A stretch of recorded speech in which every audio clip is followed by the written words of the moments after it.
What we realize is there's beyond technology, there's two other really main focuses for startups.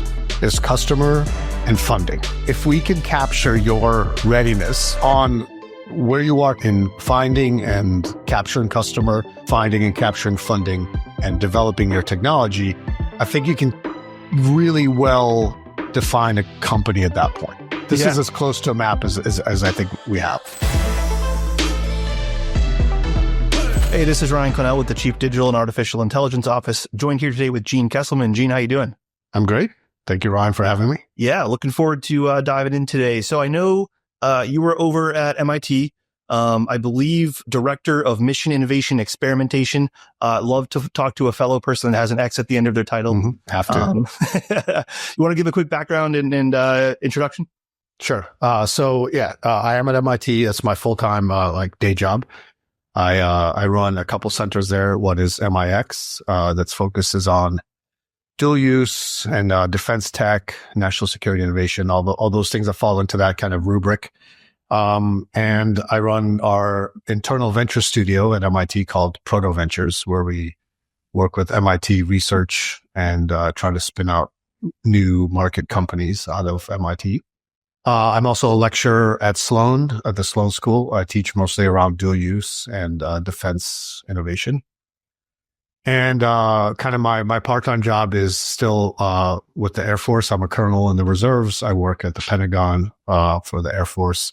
I've been in about 24 years. I had 12 years on active duty and then the remaining 12 on reserves. So that's me in short. Awesome. No, hey, appreciate that. You want to talk a little bit about kind of your role at MIT. So, in the X role, are you in a lecture type capacity or are you running a program, or what does that look like?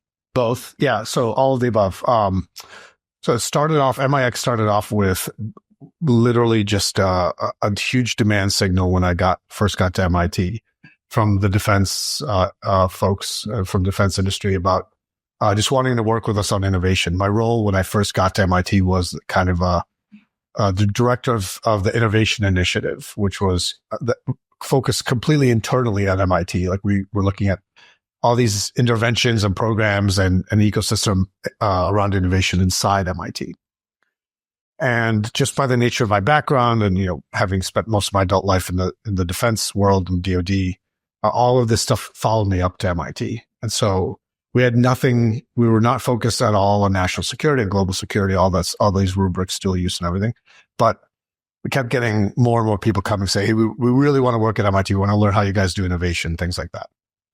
So we stood up a program. I hired a program manager just to respond to the demand signal of that. And over the years, as we've gotten more programs running, it's turned into its own center. We have programs, research, teaching, all sorts of stuff that goes along with having a center.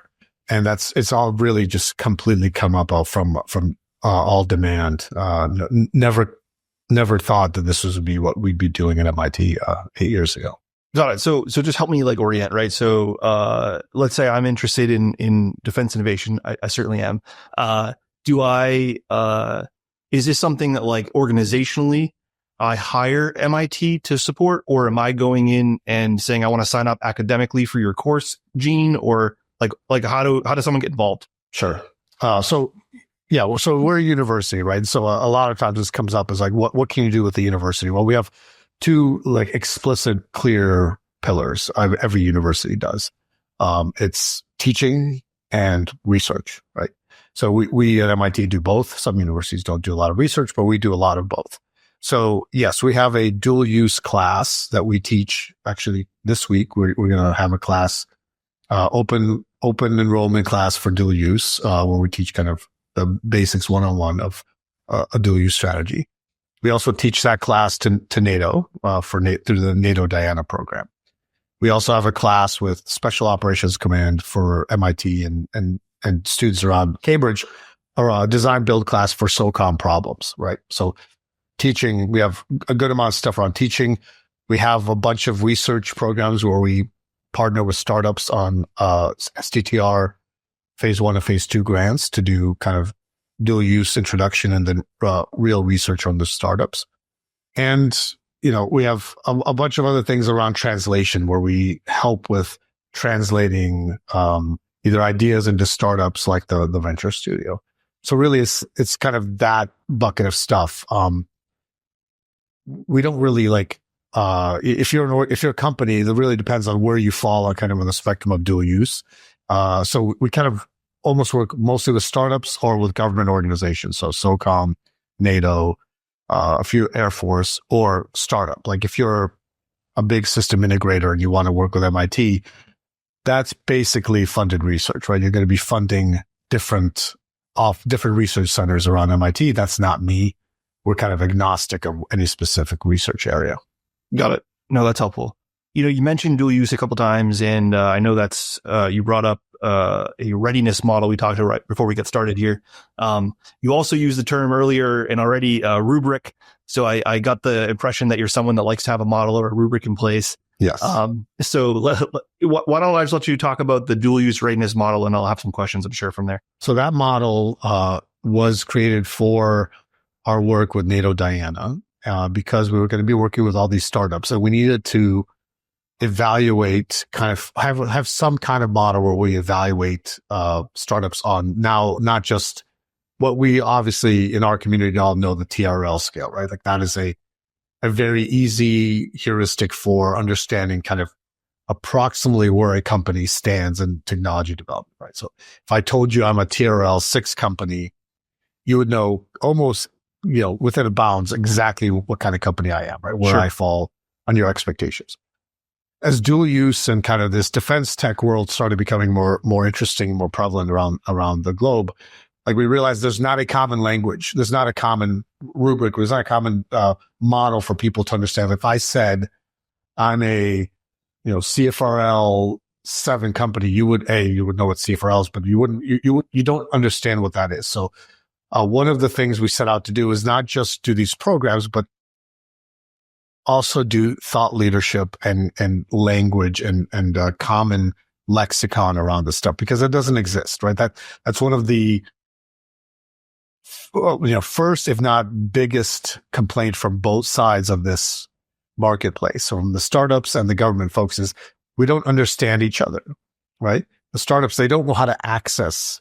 It's this opaque, non-porous membrane between them and the government. And likewise, I think some government folks you probably can relate to this think they understand how the other half, but they just don't. Sure. They don't understand what it's like to be in a company, in a startup, or like working, in a different field than the government. So, I think the most important thing, and with that, we talked about that article that we published recently, and the model, and all of these things, is not just to drop, a fancy model on someone's plate and say, here you go, like use this. It's to accompany a language and a lexicon for everybody to have a joint definition of things. And so we all can be speaking the same language when we're talking to each other.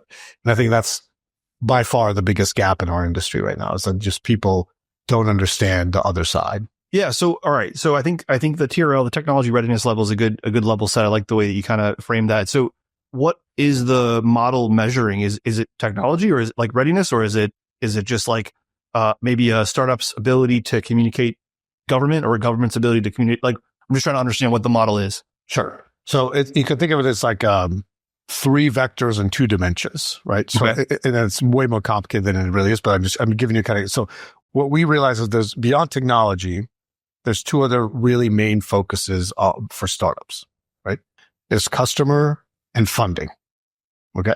So if we can capture your readiness, in quotes for those that aren't watching, on where you are kind of like in finding and capturing customer, finding and capturing funding, and developing your technology, I think you can really well define a company at that point, right? I think you can very closely match that with other companies in the readiness stages, right? And then kind of, so those are the three vectors, and then the 2 dimensions are mission and commercial, right? So they're not the same thing, right? We don't need to treat them like we can cross pair, like they're not. You can't equate them, directly. They're very unique in many different ways. But in both of those cases, you are still going to go after funding and customers in each of those, as well as developing technology. Sometimes the same technology, sometimes it's different. Sometimes what you're developing as a product for or technology for a commercial side, you have to adapt for the mission, right?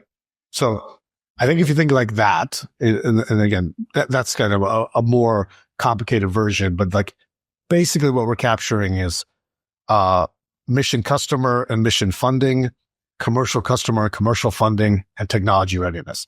And on those 5 levels, if I tell you, if you tell me as a startup where you are in readiness level on all 5 of those, I have a very good idea of what kind of company you are. And then I think the most important thing, if I may just like land this plane, is not even where you are, but where like the next steps are, right? So you can look on the scale and say, I'm a 3. I don't know anything about the mission. I've never worked with the DoD. I know I'm a 1 or 2, right? But then you kind of can look at what 3, 4, 5 is, and you get an idea of where you want to go, right? Oh, so I need to go after a phase 1. I need to get a MOU. I get, things like that. And, again, to us inside, this might seem like, well, of course, like that's what everybody has to do. But if you've never dealt with this, you have no idea that this is the process. Then you need a roadmap somewhere. You need a map. And Sure. This is as close to a map as I think we have.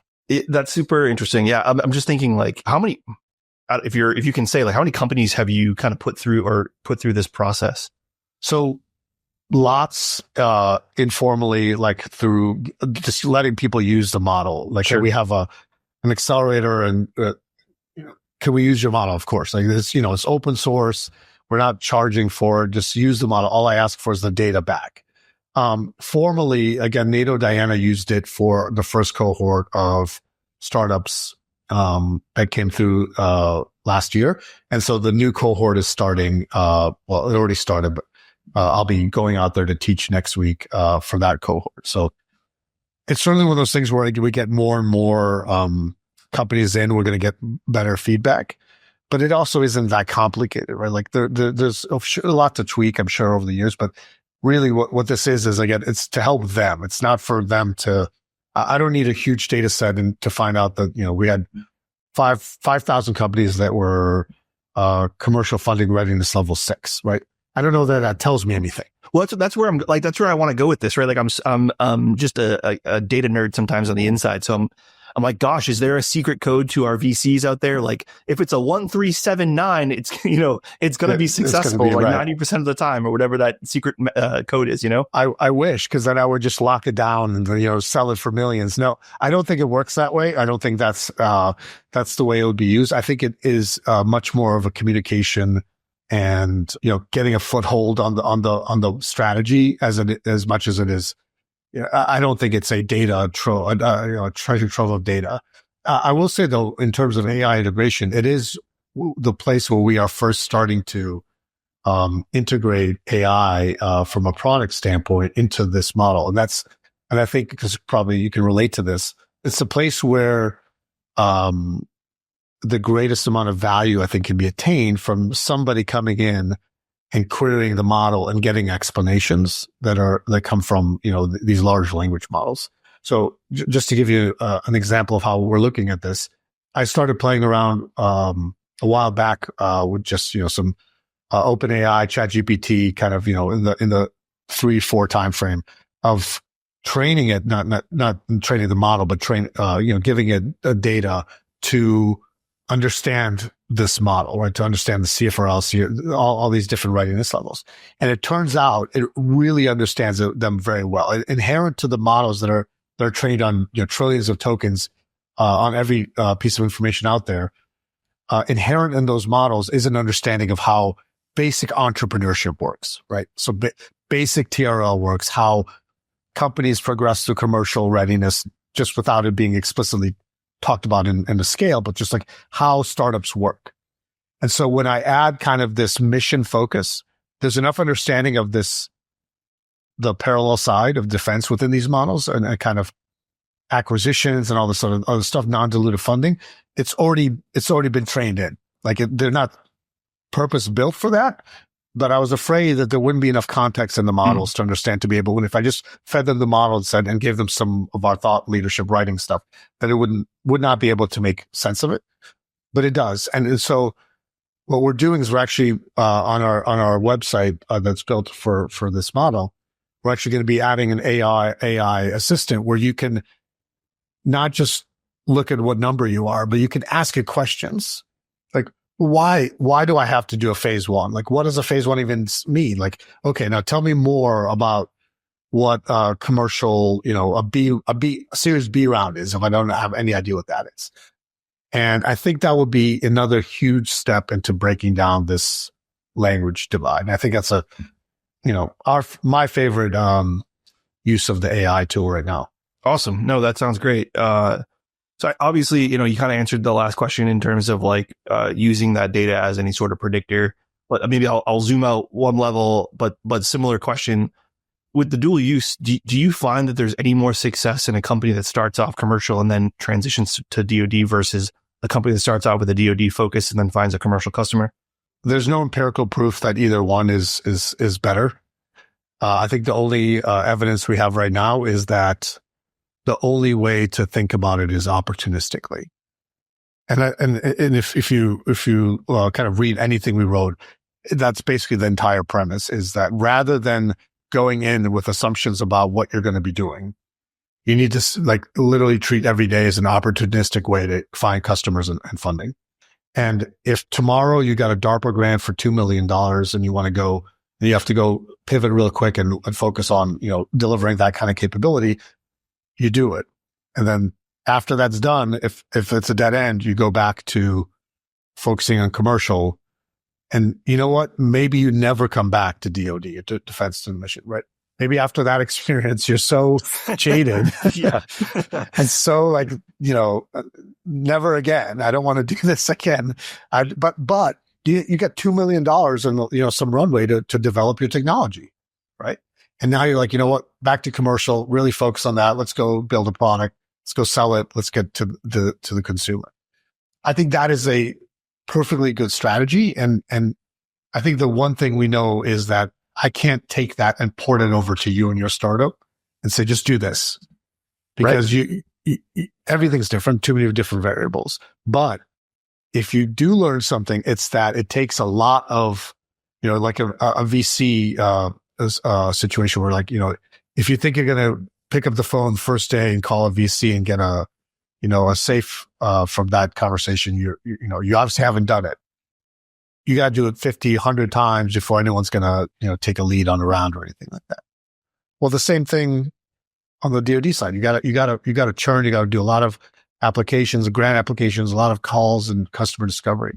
And so I think the only thing it shows you is that through that process, you might look at another startup and say, I want to do that. I want to go get that DARPA grant. Okay, well, go apply for that DARPA grant. Well, you didn't get it. They did. So you have some choices. You can apply for 10 more, or you can just say, I quit and I'm going to focus on the other side. I think that's what you can learn from other examples like that. Yeah. So how do you there's obviously you give out advice, as part of the accelerator and all that, but like kind of navigating what you just described, it seems obvious that, for someone that's a founder, that kind of, creates their business plan, you have a plan that probably looks like a straight line. And then you got a customer that's kind of like, well, can you do this? And pulls you one direction. And as you're working that project, or maybe down, coming to a down from that project, someone on this side's kind of pulling you over here. And it just seems so easy to get distracted from, I'd say, maybe what your original business plan was. And how do you navigate that? Well, I mean, that's a really interesting question. And one we get a lot is well, it used to be that VCs, anyone on the risk capital kind of commercial side, would be immediately turned off if you were pursuing government grants, because it was just too distracting, too complicated, takes you off the path, takes you off the kind of your focus. You're too distracted. I think two things factor into that. One is I don't think that gives people enough credit. Like startup founders, they can walk and chew gum at the same time. I've seen very, very, capable people think that they can't, how could I possibly go write these, NIH grants and do, well, you can. Trust me, I've seen lots of people do. You can do it. It's a lot of work, but you can do it. And once you get really good at it, it becomes much, much easier. I think there was a stigma attached to it. And I think there was that belief that you couldn't do both. I think both those things are gone. I mean, I think if there's one really kind of key factor into why dual use is having its moment right now, is I think that a lot of those kind of predispositions, wives'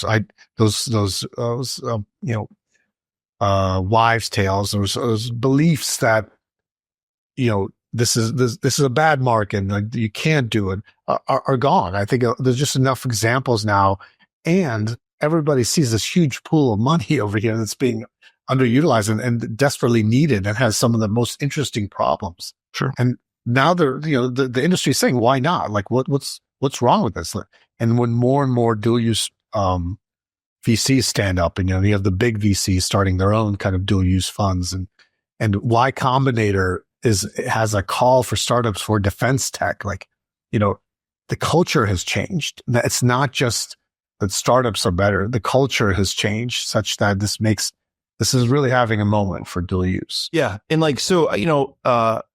I'll share it a little bit anecdotal, but based on a real story where, I know someone that was starting up focused on DoD, right? It was AI type solution, human type interaction, or at least intended to replicate human behaviors, and focused on DoD. They went through the Sitter program. Sitter effectively forced them to create a whole commercialization plan. And, that wasn't part of the founder's vision, right? It was like, okay, now I got to go find a commercial use case, a non-governmental use case for this technology. All while, you got investors from foreign investors that are trying to buy his company, and he's trying to be a patriot and like stay with working with DoD. We're not easy to work with. And the long story short is he got, effectively pulled so many ways and so thinned out that he closed the business. And just like, I couldn't do commercial and DoD at the same time, but we have kind of a structure that promotes that with the Sitter program. So I don't know if you've experienced something like that, but that's a story that's near and dear to me. I think most startups I know would love to have that problem. Okay. To be honest with you, that's not the ending I expected. I thought he or she were going to be like, super successful, one side or the other. I mean, if you have all of this demand and you have people wanting to buy you, I mean, what's the point of a startup? The point of a startup is to create, economic prosperity for you and other people, and to also to deliver a capability, right? To either, a product or to mission. So, if you do it, you should consider yourself successful. I mean, I think shuttering down is not the option I've seen most of the time. It's usually what happens is you have to make a really hard decision, and you never know if it's the right decision. And it's really painstaking. It's really, really difficult, and really sends a lot of these founders into, self-doubt. Am I making the right decision? Am I wasting too much time? Am I going after this and, banging my head against this wall for nothing? But usually it works out. Usually if they have that kind of demand, that doesn't kind of matter which side they go with, because it's going to be okay, because you're going to keep generating funding and revenue. Yeah, no, that makes sense. Awesome. I know you referenced it earlier in the conversation, but you recently wrote an article. I think you wrote an article for War on the Rocks. I don't know if you wanted to, I don't know if it's everything you've just described, because you added it to my to-do list to read right before we got on. So I'll let you hit on that if there's anything else that was in that article you haven't hit on already. No, it's really, it's everything I just said. It's basically the whole article's premise is that the dual use is a strategy, not a category. And that, so if you think about it as a strategy, you have to use every day and think about every day, and you have to make opportunistic decisions, and you have a language that's common with both sides that you want to work with, then you'll be okay. Then, you will make, the right decisions as a startup founder.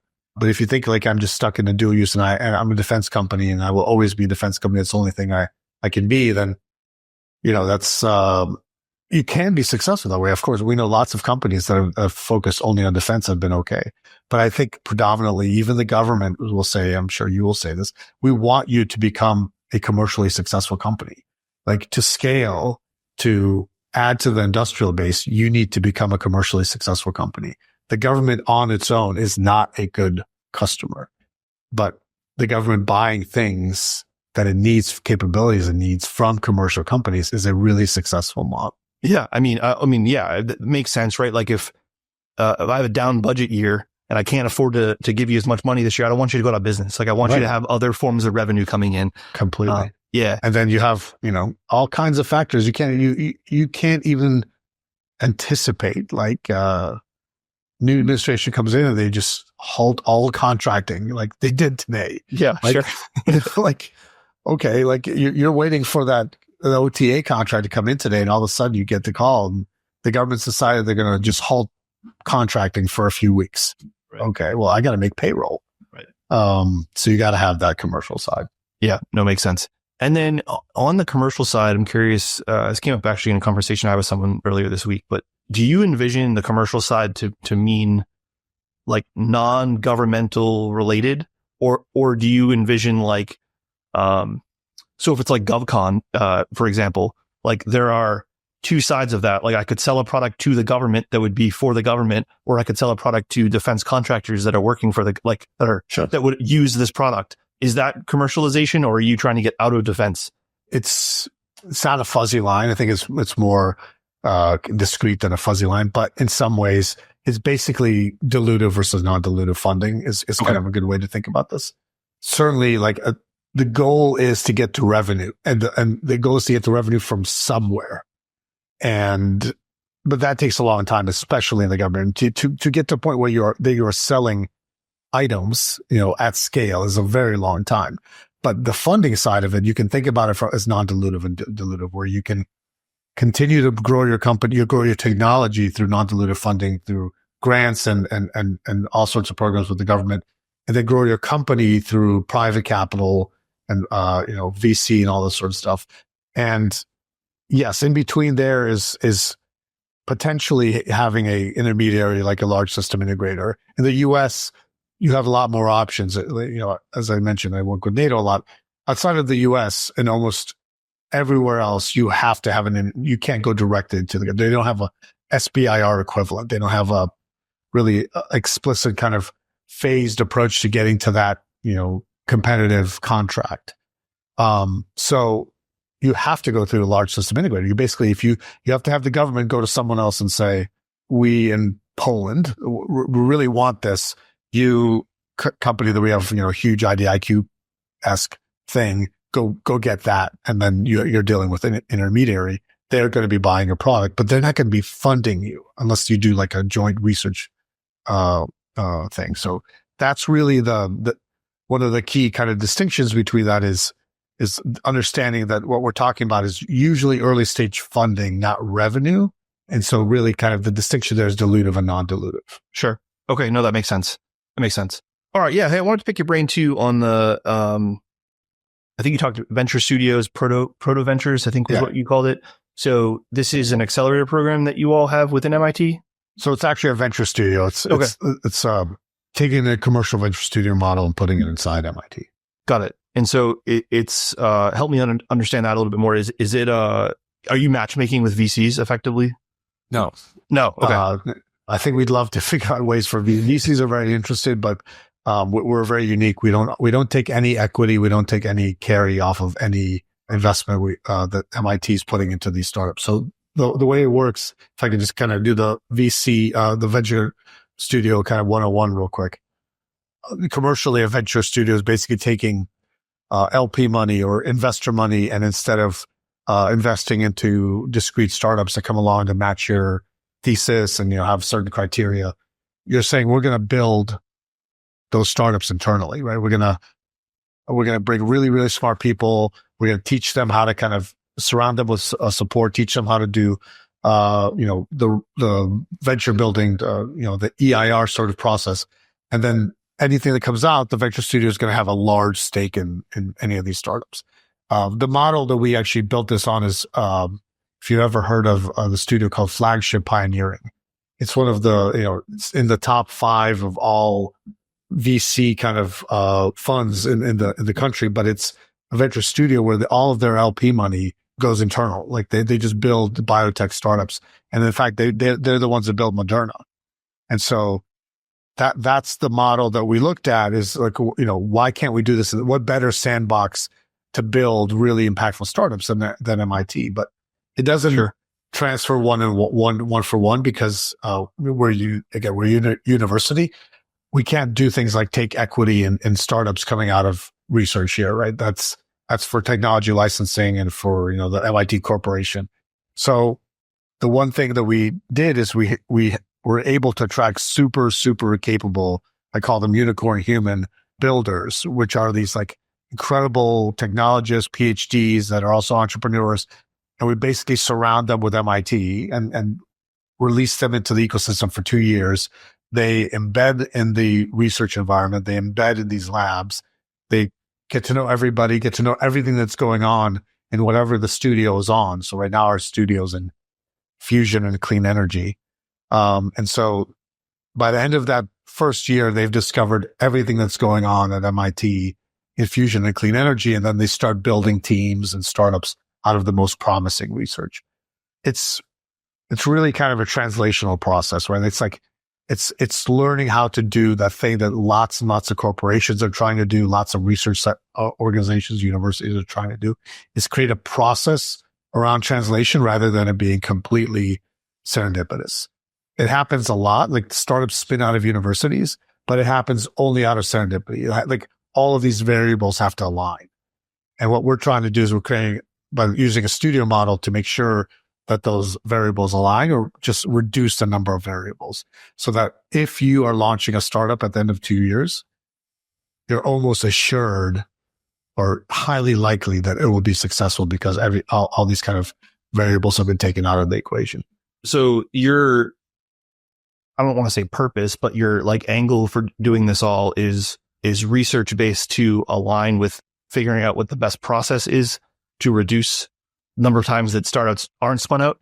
Sure. You can look at it exactly like that. You could think about it like, there's a normal distribution of kind of translation that happens in university, right? There's lots of a good amount of PIs, especially a place like MIT, professors and researchers that are really good at it and have spun out multiple startups out of their research, right?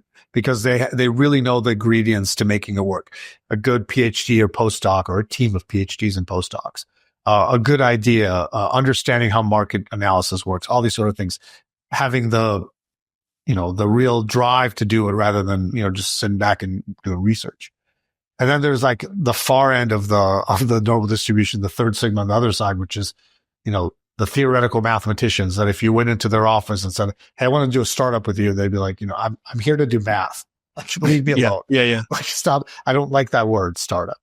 And so in between, there's this really broad range of researchers. And this is the same for every research university and mostly every research organization in the world, is that there's this broad range of people that are either don't know anything about translation, but don't realize that they're sitting on something that could possibly be a really interesting company. Don't know where to start, right? They think that this is something. They have no idea where to. They're scientists, they're engineers. They've never done this business stuff, or think it's too hard, or a lot of other reasons. The opportunity costs are just too much. Like I'm not giving up my tenure to start a company. Like but if somebody else came along, I would be happy to participate. Makes sense. And so really what Proto Ventures is, or what a venture studio inside a university is to serve that community of that in the middle of that distribution and say, we can help you. Like, we'll either build some teams to help you. We'll work directly with you to start the startup, or I will be the CEO of this new startup and you will be, on the board and you'll get an equity stake. Sure. Got it. It's the success is predicated on just two variables at that point: how good your venture builders are and how good the research is, or how good you are at finding good research that can be commercializable. No, that makes sense. Okay, awesome. No, I that helps. I appreciate the follow-up. So getting close to time here, I want to give you an opportunity to be king for a day. I like to do this with a lot of the guests that come on. But any big thing that runs through your mind in terms of potential changes or things you would do if you were king for a day within this entire ecosystem that we're talking about? I teach, as I mentioned, the NATO Diana cohort. I do the intro to dual use and defense ecosystems. And I've done a lot of research on kind of the European market and all these other different markets. And I think I know that we don't realize what an enormous head start and enormous advantage we have on every other country in the world when it comes to this sort of stuff. We are the 900-pound gorilla. We know that. We have this enormous budget. Huge percentage of our GDP goes towards defense. It's in our culture. But I don't think people here really understand how different that is than the rest of the world. There's, aside from Israel and unfortunately Ukraine right now, like there's just not a lot of places that are that understand, but it's happening. The change is happening quickly, especially, those countries on the border of Ukraine. They're figuring out very quickly though, this defense thing, I think there's something to it. Maybe we should take this more seriously. So I think if I were king for a day, I would, rather than maybe change anything in the US, and I think because we do have such a head start, and I know we have a million problems. I'm not saying we don't have problems. We certainly can change a lot of different things, but there's lots of people publishing all of the things that we could do for our acquisition process and everything else right now. So I'm not gonna, that ground has been tread and is being tread. Sure. Yeah. I think what I would look at is the rest of the world, because I think it's really, really important for the rest of the world to catch up and catch up quick for the sake of our, combined, our collective global security. There's just a little bit too much instability right now. So I think if we could really, at the highest diplomat and economic policymaker levels, really look at the models that we have here, like the SBIR, STTR program, the OTAs, all of these different vehicles that allow us to have this huge advantage, and really bring it over to our partners. Sure. And really, like in official capacities and in real effort, to be like, these are doable. You could pass a law that says every agency over $100 million R&D budget has to have 3.2% of its budget to go towards the small business program. Yeah. We did it. Yeah. We did it 40 years ago. Yeah. Like, you could do that tomorrow. And I think that's what I would, if I would go be king, not like I would be king evangelist. And I would really try to get everybody, our partners, not our adversaries. I would leave them blind, but like, here's a few models, use them, you will be better off, and you will build your ecosystem. No, I like that. Awesome. Well, hey, Gene, I really appreciate you coming on today. This is a great episode. Pleasure, great conversation. Ryan. Yeah, thank you so much. Thank you. Take care.